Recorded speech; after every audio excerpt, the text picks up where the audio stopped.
David Hockney is here. He is considered to be one of Britain's greatest contemporary artists. Yet he is perhaps best known for immortalizing the city of Los Angeles in art. Over the years, his paintings and photography have reflected his fascination with swimming pools and the landscape of California.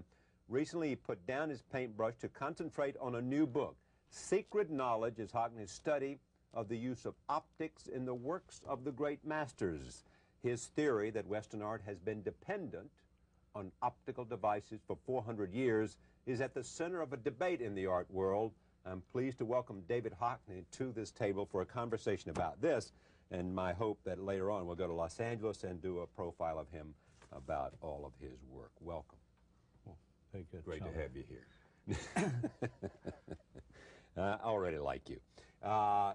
You are going to come to New York, and Saturday morning you're going to have it out and explain exactly what your theory is, and you've brought all these art historians together, and it's go mano a mano.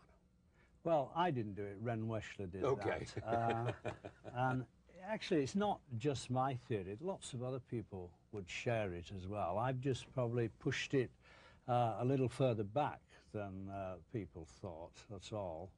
But I think there's lots of people thought the same thing for a long time. And what are we talking about?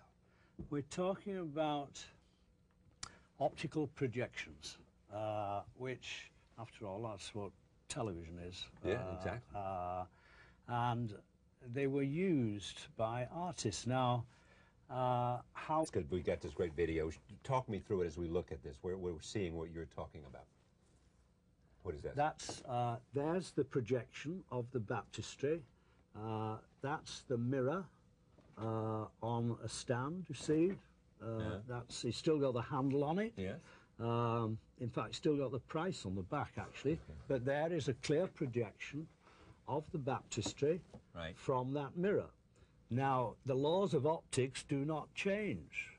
That a mirror would have done that in 1420. And look at the lines. I'm pointing out that because it's an octagonal building, you get the diagonal lines. All I'm suggesting is Brunelleschi must have known this, seen it. Then, of course, he goes home and works out the mathematical laws of perspective. But I think he had to see that first. And there's no reason he would tell anybody. He was a very secretive man. He didn't... but see, there you come. There's no reason he would tell anybody. There isn't, no. Why wouldn't he tell anybody? Why would he not tell anybody? He didn't. I mean, after all, he was building the dome in Florence. And it's known how secretive he was. He would not tell them how he was going to do it. You know, the famous story about the eggs. He suggests, how can you stand an egg up? 3 eggs. Yeah. And they don't do it. And then he just squashes it and it stands up. And he'd say, well, we could have done that. He said, yes, but you didn't, and I did it, and I will do the dome. But he did not tell them. He did not tell all the people who were paying for it exactly how he was going to do it, because there were competitors. He's in business as well. So there are perfectly good reasons, it seems to me. And how can you deny, as I say, the science is there. Now, art historians would say he had a frame with little squares and he'd have to look. What's the difference between the mirror doing it and doing that? Really? Do art historians believe this detracts from artists? Sorry, do the art historians who are not yet... Nobody totally disagrees. I mean, what we're talking about... What's the point of dispute, then? Well, I'm not sure myself, actually. I've never been that sure. I've... probably the dates, as I say, the mirror was not known about. Yeah.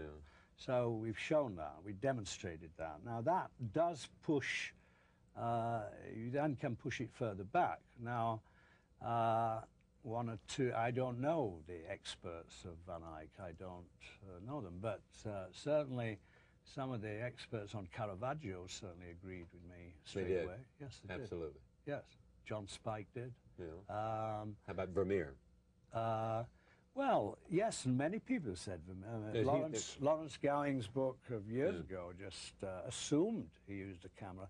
didn't go into how. Yeah, they have always assumed that. It doesn't matter how, actually. That's less important.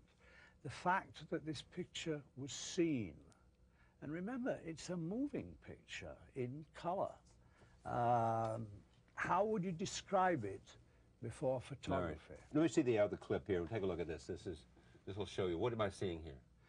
This is, again, this is a mirror projection of a friend of mine sitting outside in California. There he is. There's a hole, I have a hole in the wall. We had a mirror here, back here, projected it at the side there. I made a few marks. Now I'm drawing from life. Yeah. And this was because of the only known Van Eyck drawing. Seemed to me to look a bit like an Arndt drawing, I thought. Really? Had this a certain optical look, what I call an optical look. And we demonstrated this here. I mean, my drawing is a bit crude. I did a better one. I got him dressed up as a cardinal, actually, more like Van Eyck. But nevertheless, you produce, of course, it doesn't do the drawing. I did the drawing. I made the marks. The artist makes the marks. But so any kind of help that an artist gets to make his marks in no way detracts from his talent. No. Let me take a look at some paintings here. Let's take a look at the first one and tell me what do we see here? Well, that was an Arndt drawing. Right. Madame Louise Francois. And now I'm pointing out, look at the head, which is a tiny bit big, and her hands in relation to the head seem very high up. Yeah. You see that? I can see that. Meaning the proportion is slightly odd, which I would have thought was caused by him using a camera lucida. I also think the lines, especially of the clothes, those were the lines that reminded me of Warhol. Really? Yes. When I Warhol acknowledged that he used. Pardon? Didn't Warhol acknowledge that he used certain kinds of devices, didn't he? Yes. He would project a photograph. Right. But actually, even Andy did them on his own. No one was there when he made his drawings. Now, what does that say to you? Well, it says, tells you the same thing. I mean, people are a little bit secretive about tools like that. I mean... So that's why we call this secret knowledge. Yeah, I think. I mean, they're secretive today about techniques like that. Why, though? I want to keep going. Doesn't that suggest a certain sense of, well, maybe I don't want them to know that I'm... Yes, it does, but I think that's deep in our nature, perhaps. I mean, that's human nature about something.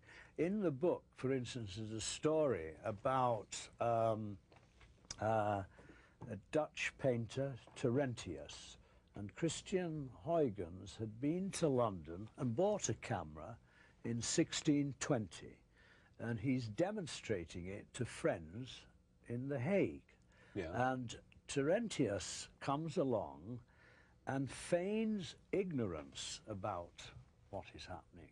He pretends to be, and Huygens notices this and realizes he's pretending he's never seen it. That's 1620.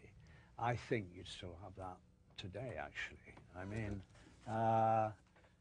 perhaps, and Huygens said Terentius would have liked to have claimed total skill, you see. People wanted to think, oh, he did this. Now, is the significance of your premise, that this occurs over a longer span of the history of Western art? Yes. Okay. Yes.